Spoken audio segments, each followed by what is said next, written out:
आज सोनगीर येथे आम्ही तर 3 दिवसापासून कंटिन्यू फोनवर त्या चिमुकलीच्या वडिलांची आणि आत्यांची घरातल्या सर्व परिवाराशी संपर्कात आहोतच।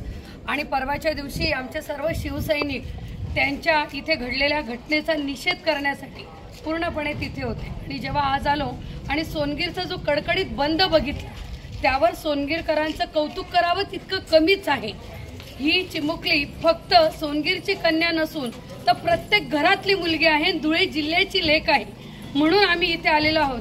आणि त्या नराधमाला, ज्या मयूर माळी ह्या नराधमाने या चिमुकलीवर जो अत्याचार केला तो निषेधार्ह आहेच, पण आम्ही त्या नराधमाला भर चौकात मारलं पाहिजे आणि ही अपेक्षा करतो। पण कायदा सुव्यवस्थेवर आमचा विश्वास आहे, म्हणून मेहरबान कोर्टाने त्या नराधमाला फास्ट ट्रॅक कोर्टमध्ये ही केस चालून 376 व त्या चिमुकलीवर, ती अगदी चिमुकली आहे म्हणून जो पोस्कोचा गुन्हा तिच्यावर नोंदवण्यात आलेला आहे त्या नराधमावर फास्ट ट्रॅक कोर्टमध्ये ही केस चालून मेहरबान कोर्टाने 6 महिन्यात त्या नराधमाला फाशीची शिक्षा झाली पाहिजे।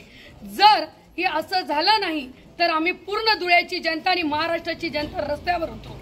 जर या नराधमाला कुठेतरी जरब कायद्याची बसली तर पुढचा असा गुन्हा कृत्य करताना नक्कीच 10 वेळा विचार करेल, अशी ही त्याच्यावर त्याला फाशी झाली पाहिजे अशी आम्ही सोनगीरच्या वतीने आमच्या सर्व पक्षीय, मी तर एका पक्षावर म्हणत नाही कारण की पक्षाचा विषयच नाही, हा सोनगीरकरांचा विषय नाही तर हा महाराष्ट्राचा विषय आहे। अवघ्या 3.25 वर्षाची ती चिमुकली आणि या 18 वर्षाची अक्कल नेमकी जाते कुठे?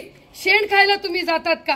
ही मुलगी फक्त त्यांची मुलगी नाही तर ही माझ्यासारख्यांची। आम्ही या मेहरबान कोर्टाला हात जोडून, SP साहेबांना सुद्धा हात जोडून विनंती करतो की साहेब याच्यावर तुम्ही विशेष लक्ष घातलं पाहिजे। इथून गेल्यावर आम्ही तिला भेटायला जाणार आहोत आणि SP साहेबांकडे, कलेक्टर मॅडमांकडेही जाणार आहोत की मॅडम तुम्ही याच्यावर, तुम्ही पण महिला आहात, या नराधमावर तुम्ही फास्ट ट्रॅक कोर्टची, या कोर्टाकडे तुम्ही अपेक्षा ठेवून आणि आम्हाला फास्ट ट्रॅक कोर्टमध्ये केस चालून याला 6 महिन्यात जर फाशी झाली तर नक्की मला वाटतं मयूर माळी सारखा व्यक्ती पुन्हा जन्माला येणार नाही आणि आमच्या चिमुकलींवर आणि आमच्या महिला भगिनींवर असा अत्याचार होणार नाही असं आम्हाला वाटतं। आम्ही सर्वजण या त्यांच्या याच्यात खंबीरपणे सोबतीला उभे आहोत, नुसतं निषेध करण्यापुरतं आलेलो नाही तर आम्ही त्यांच्या याच्यात खंबीरपणे आम्ही सर्व शिवसैनिक उभे आहोत आणि त्यांना न्याय मिळेपर्यंत त्यांच्या सोबत आहोत।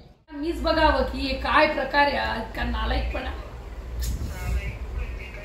खूप भयानक आहे बघ।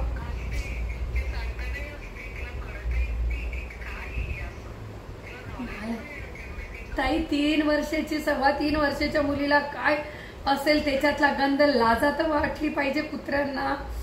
भयानक आहे ताई। आम्ही सर्व शिवसैनिक, मी राज्याचे पदाधिकारी ताई, मी नक्कीच मी साहेबांपर्यंतही सांगेल आणि नक्की SP साहेबांची, कलेक्टर मॅडमांची मी स्वतः बोलते। कलेक्टर नक्की